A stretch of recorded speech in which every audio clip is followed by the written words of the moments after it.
Pregame.tv sweating it out, missing the Major League Baseball All-Star Game. I have the under. It's looking good.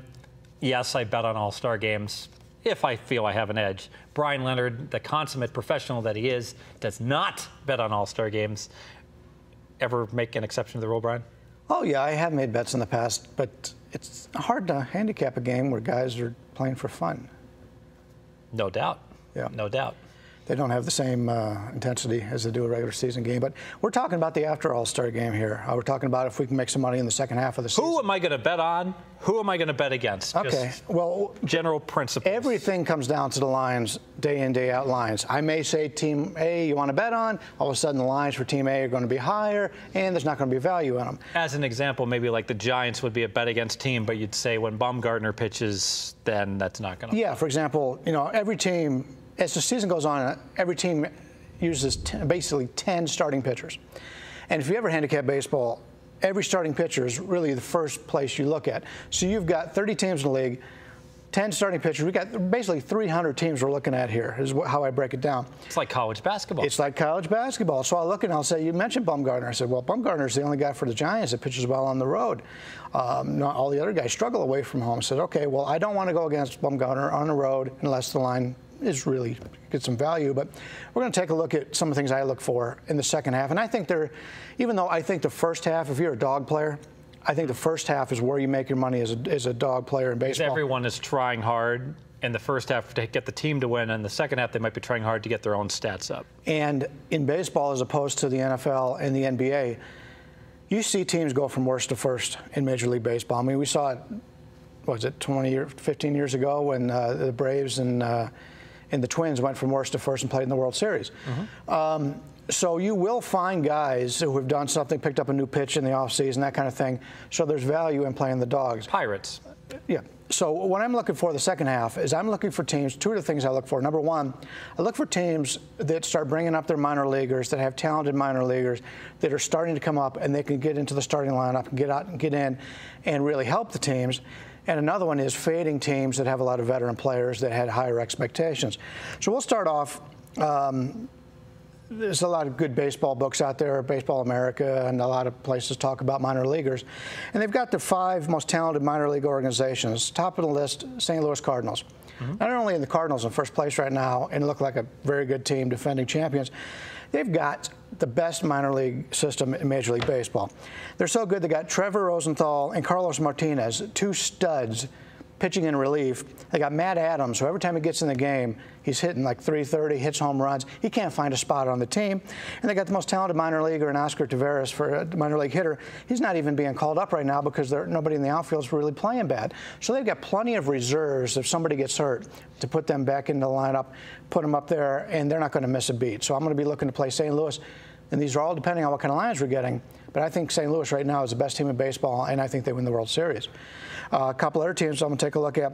Seattle Mariners. Seattle Mariners are the number 2 ranked minor league system. They've brought a lot of guys up already. They started to make the move, playing a little bit better as of late. I like to play, as the season goes on, people tend to look at the pitchers by name and the players by name. Just because you don't know a guy does not mean he's not a good player. So when these guys come up from the minor leagues, and Seattle's got 3 or 4 guys, pitchers that haven't even made the jump yet, when they come up, they're going to have some quality arms that people don't know about, and we're going to be able to play on them. I think Seattle would be a good example of a team, too, having been to that baseball stadium. It almost reminds me a little bit of Wrigley, maybe a bad example, in that people are there to have a good time. They support their team. They draw well, even if the team's not all that good. It's a really great experience in Seattle to go to a baseball game. And I would think that they're the type of team that if they're 10 games below 500, there's not going to be a feeling of dread in the stadium like there might be with, say, give me an example of a team like the Angels, maybe, that everyone's disappointed with. It's more like, boy, we really thought this was going to be our year. And I don't know if you're going to talk about the Angels as a fade team, but they sure look to me like the type of team I'd be a little bit down if I was on the Angels right now. Some other teams I'm just going to throw out. The Texas Rangers, they've had starting pitching injuries all season long. They're going to start getting these guys back the second half. I've got Oakland to win that division. I'm kind of worried about it. I think Texas, when they get healthy, I may be able to. I can go out now and play Texas. I think it was plus 110 and try to even out. Now you got what, plus 550 on Oakland? I got 6 to 1. So you get 6 to 1 on Oakland. Let me ask you: do you ever worry then the second you make that bet, then the Angels go 12-1, get back in, and you lose them both? It's always it's something that you can happen. I mean, you're not going to cover all your bases, but you're almost like, hey, I got 6 to 1 and even money. If the Angels can muster, go from garbage to being, that good, I'll shake their hands and I will rip up both tickets, right? Another teams I'm looking to back, Tampa Bay. They're slow to promote their minor leaguers. They take a long time to bring guys up. We've seen it all along, but they are loaded in the minors. They're at that stage right now. They're starting to gain on the Red Sox. As we're taping this, I believe they're 2.5 games out.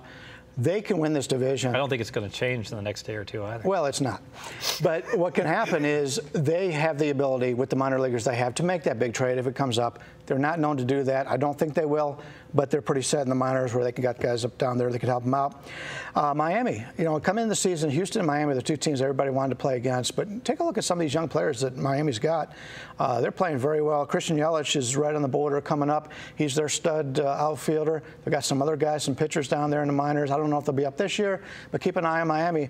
Other than the beginning of the season when they were horrendous, garbage. They've been a good moneymaker for the last month right or around so. 500, right? Yep. Getting plus 140 every night, it seems like.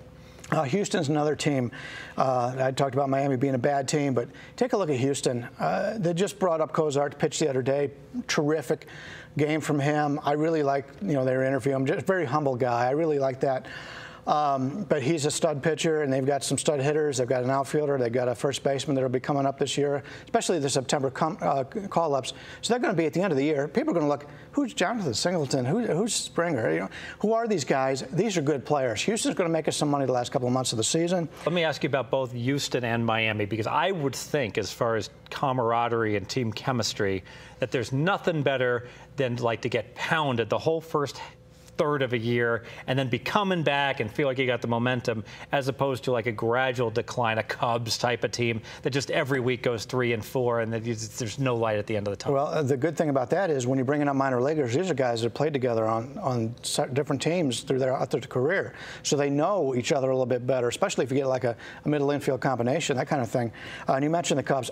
I like the things the Cubs have done. I mean, they're not a great team, but their wins, particularly wins, are better than what their actual record is. In other words, they're differential. They've scored almost as many runs as they're giving up. They should be roughly a 500 ball club based on that. And I like the moves they're making. And they've got 3 outfielders. They're not going to be up this year probably, but the next couple of years they could be stacked in the outfield. First time since I can never remember, I like the things that the Cubs are doing. You said the Cubs are done, but what you meant was that they're done being losers. I just think they're on their way up. And normally, what we do is we bet against the Cubs because there's so many fans before the season. It's an automatic play on the under. Yeah. I don't think we're going to have that next year. I think there's going to be some value on the Cubs.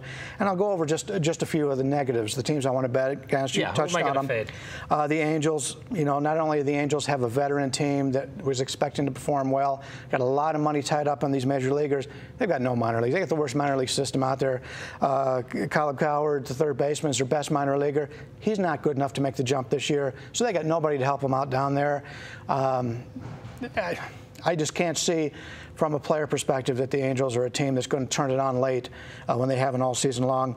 Talked about this in the past, Chicago White Sox. Chicago White Sox right now, they're trading everybody except for 2 players they put on the market. Nobody wants anything to do with the White Sox, and they're another team that is they don't have anything in the minor leagues. They can't bring anybody up.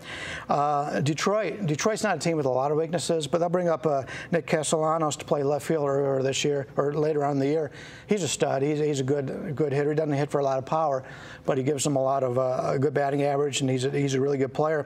He had to play. He was originally a third baseman. They had to switch him because they got the best third baseman in baseball. The Mets, Wilmer Flores will be up second baseman. He's a very good player. His best player on the 51s down here. Travis Denard. The catcher got hurt early in the season. I don't think they're going to bring him up at all this year. He's probably the best player in the minors they have right now. but he's been injured. There's no reason to bring him up. They're not going to the playoffs. And similar to the Angels, Toronto, another team, brought in a lot of free agents, spent a lot of money. They don't have a very good minor league system, and they trade a lot of those minor leaguers away to sign some of these guys, especially to Miami. Toronto kind of went down a little bit back, and then they're going to probably crash and burn, right? Yeah, you're going to have teams like that that have that kind of talent, the Angels or Toronto, who, if they're on the downslope, they'll eventually come up a little bit. But as the season goes on and they need more and more wins in less and less games, that's the team I want to go against. Wind up doing the math and realize that it's going to be Tampa Bay, Boston that winds up winning the division. You got a best bet for me for and against? Can you identify one or two teams? Well, it's hard to tell based on what kind of lines we get. My best bet would be to play. Want to go to best bet? Sure, we'll do that. Let's make an official best bet. I like it. All right, this is going to be down the future for a while, but I like this Houston Astros team coming down the stretch. They're going to bring up a lot of these talented minor league guys that have played together a long time down in the lower minor league levels, bringing them up. They have some talent. To be honest with you, the guys they have down in the minor leagues are as good or better than the guys on the major league roster right now. They just don't want to rush anybody. When these guys make it, and they'll make it for the September call-ups, Houston will be a team that's going to be a big underdog we can make some money on. I like it. Best bet with Houston. Any pitcher in Houston in particular that you're looking to play, Norris or?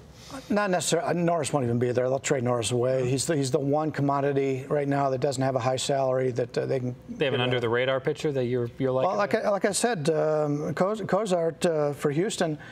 I might have called him Coward earlier, but Cozart. He does a fine job with his radio talk show. He does. His TV show. I got to promote ESPN stuff on ESPN Radio here exactly. In Vegas. But yeah, Cozart is a guy that has a pretty big upside for Houston. Very good. So Cozart with Houston's where we expect Bryan Leonard's service to maybe be on a few times here. You can bet it. Very, very good. We can bet it. How's the first half wrapped up? Are you up a couple units? Yeah, we're up. And in fact, you mentioned Cozart. I used him as a big underdog, plus 260 or whatever the other day, and I saw you, and the run line was plus one play. I saw plus 135, and even plus 140 popped up at station. Yeah, we had him in a few different things across the board, and it worked out well. And he's going up against Price for Tampa, but yeah, it worked out well. Excellent. Well, I'm wishing all the best for a big second half here. I know Scott Spreitzer had a huge end of the first half. He's hot. I'm looking for a Bryan Leonard. It's going to be hot in August here in Vegas. I expect you to be hot with baseball. I know you put in the time. I think the results are going to absolutely show up. Yeah, late in the first half, a lot of our handicappers, Marco got hot, and Scott's been hot. I've been hot, so good time to jump on. Good to see. Very good. Stay with us at pregame.tv. We will be breaking down everyone's favorite sport, America's passion, football.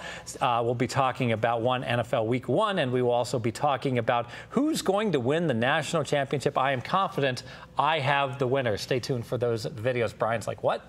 Pregame.tv.